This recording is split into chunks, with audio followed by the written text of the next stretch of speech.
तो चलो बच्चों, आज का पाठ आरंभ करते हैं। अज्ञातवास बाल महाभारत कथा। पांडवों का अब अज्ञातवास आरंभ होने वाला है। उनका वनवास खत्म हो गया है। 1 साल के लिए अज्ञातवास में उन्हें रहना है और उन्होंने निर्णय किया है कि राजा विराट के यहाँ छिपकर रहेंगे। ठीक है, तो आरंभ करते हैं। सब अपना अपना भेष बदलकर राजा विराट के यहाँ चाकरी करने गए। तो विराट ने उन्हें अपना नौकर बनाकर रखना उचित न समझा। हर एक के बारे में उनका यही विचार था कि ये तो राज करने योग्य प्रतीत होते हैं। मन में शंका तो हुई, पर पांडवों के बहुत आग्रह करने पर और विश्वास दिलाने पर राजा ने उन्हें अपनी सेवा में ले लिया। पांडव अपनी अपनी पसंद के कामों पर नियुक्त कर दिए गए। युधिष्ठिर कंक के नाम से विराट के दरबारी बन गए और राजा के साथ चौपड़ खेलकर दिन बिताने लगे। भीमसेन वल्लभ के नाम से रसोइया का मुखिया बनकर रहने लगे। वह कभी कभी मशहूर पहलवानों से कुश्ती लड़कर या हिंस्र जंतुओं को वश में करके, हिंसा करने वाले जंतु को वश में करके राजा का दिल भलाया करता था। अर्जुन स्त्री के वेश में बृहन्नला के नाम से रणवास की स्त्रियों, खासकर विराट की कन्या उत्तरा और उसकी सहेलियों एवं दास दासियों को नाच और गाना बजाना सिखलाने लगा। नकुल ग्रंथिंग के नाम से घोड़ों को साधने, उनकी बीमारियों का इलाज करने और उनकी देखभाल करने में अपनी चतुरता का परिचय देते हुए राजा को खुश करता था। सहदेव तंतिपाल के रूप में गाय बलों की देखभाल करता रहा। पांचाल राजा की पुत्री द्रौपदी, जिसकी सेवा टहल के लिए कितनी ही दासियां रहती थीं, अब अपने पतियों की प्रतिज्ञा पूरी करने हेतु दूसरी रानी की आज्ञाकारिणी दासी बन गई। विराट की पत्नी सुदेशना की सेवा शुश्रूषा करती हुई रणवास में सैरंध्री के नाम से काम करने लगी। कौन? द्रौपदी। ठीक है, सब अलग अलग नामों से छुप के राजा विराट के यहाँ रहने लगे। रानी सुदेशना का भाई कीचक बड़ा ही बलिष्ठ और प्रतापी वीर था।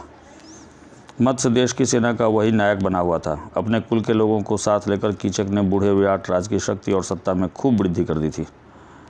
कीचक की धाक लोगों पर जमी हुई थी। लोग कहा करते थे कि मत्स्य देश का राजा तो कीचक है, विराट नहीं। यहाँ तक कि स्वयं विराट भी कीचक से डरा करते थे और उसका कहा मानते थे। जब से पांडवों के 12 बरस के वनवास की अवधि पूरी हुई थी, तभी से दुर्योधन के गुप्तचरों ने पांडवों की खोज करनी शुरू कर दी थी। इन्हीं दिनों हस्तिनापुर में कीचक के मारे जाने की खबर फैल गई। यह खबर पाते ही दुर्योधन का माथा ठनका कि हो न हो कीचक का वध भीम ने ही किया होगा। यह दुर्योधन का अनुमान था। उसने अपना यह विचार राजसभा में प्रकट करते हुए कहा, मेरा ख्याल है कि पांडव विराट के नगर में ही छिपे हुए हैं। मुझे तो यही ठीक लगता है कि मत्स्य देश पर हमला कर देना चाहिए। यदि पांडव वहाँ होंगे तो निश्चय ही विराट की तरफ से हमसे लड़ने आएंगे। यदि हम अज्ञातवास की अवधि पूरी होने से पहले ही उनका पता लगा लेंगे तो शर्त के अनुसार उन्हें 12 बरस के लिए सिर्फ फिर से वनवास करना होगा। यदि पांडव विराट की यहाँ न भी हुए तो भी हमारा कुछ नहीं बिगड़ेगा। हमारे तो दोनों हाथों में लड्डू हैं। दोनों हाथों में लड्डू हैं मतलब अगर हम जीत लिया उनको तो विराट राज्य हमारा हो गया। ठीक है, अगर ना भी जीत पाए, हारने का तो कोई सवाल ही नहीं उठता है। अगर ना भी जीत पाए तो ये सामने आ जाएंगे, पांडव सामने आ जाएंगे, तो हमको ये कह देंगे भाई तुमको हमने पहचान लिया। ठीक है, और इनका फिर से वनवास शुरू हो जाएगा 12 वर्षों का। तो यही सोच के इन्होंने ये प्रस्ताव रखा युद्ध करने का। दुर्योधन की यह बात सुनकर त्रिगढ़ देश का राजा सुशर्मा उठा और बोला, राजन, मत्स्य देश के राजा विराट मेरे शत्रु हैं। कीचक ने भी मुझे बहुत तंग किया था। इस अवसर का लाभ उठाकर मैं उससे अपना पुराना बैर भी चुका लेना चाहता हूँ। कर्ण ने सुशर्मा की बात का अनुमोदन किया। फिर सबकी राय से यह निश्चित किया गया कि विराट के राज्य पर राजा सुशर्मा दक्षिण की ओर से हमला करे और जब विराट अपनी सेना लेकर उसका मुकाबला करने जाए तब ठीक इसी मौके पर उत्तर की ओर से दुर्योधन अपनी सेना लेकर अचानक विराट नगर पर छापा मार दे। इस योजना के अनुसार राजा सुशर्मा ने दक्षिण की ओर से मत्स्य देश पर आक्रमण कर दिया। मध्य देश के दक्षिणी हिस्से पर त्रिगर्त राज की सेना छा गई और गायों के झुंड सुशर्मा की सेना के कब्जे में आ गए। कंक, युधिष्ठिर जो कंक बना हुआ था, ने विराट को सांत्वना देते हुए कहा, राजन चिंता न करें, मैं भी अस्त्र विद्या सीखा हुआ हूँ। मैंने सोचा है कि आपके रसोइये वल्लभ, अश्वपाल, ग्रंथिक और तंतिपाल भी बड़े कुशल योद्धा हैं। मैं कवच पहनकर रथारूढ़ होकर युद्ध क्षेत्र में जाऊँगा। आप भी उनको आज्ञा दें कि रथारूढ़ होकर मेरे साथ चलें। सबके लिए रथ और शस्त्रास्त्र की आज्ञा दीजिए। यह सुनकर विराट बड़े प्रसन्न हो गए।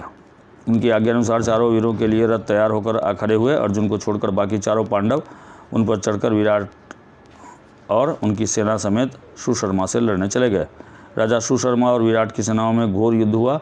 जब राजा विराट बंदी बना लिए गए तो उनकी सारी सेना तितर बितर हो गई, सैनिक भागने लगे। यह हाल देखकर युधिष्ठिर भीमसेन से बोले, भीम, विराट को अभी छुड़ा कर लाना होगा और सुशर्मा का दर्प चूर करना होगा। यदि तुम सदा की भांति सिंह की किसी गर्जना करने लग जाओगे तो शत्रु तुम्हें तुरंत पहचान लेंगे। इसलिए सामान्य लोगों की भांति रथ पर बैठकर और धनुष्वान के सहारे लड़ना ठीक होगा।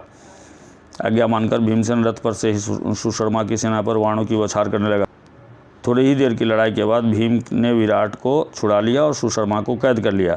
सुशर्मा की पराजय खबर जब विराट नगर पहुंची तो नगर वालों ने नगर को खूब सजाकर आनंद मनाया और विजयी राजा विराट के स्वागत के लिए शहर के बाहर चल पड़े। इधर नगर के लोग विजय की खुशियां मना रहे थे और राजा की बाट जो रहे थे, तो उधर उत्तर की ओर से दुर्योधन ने तबाही मचा दी।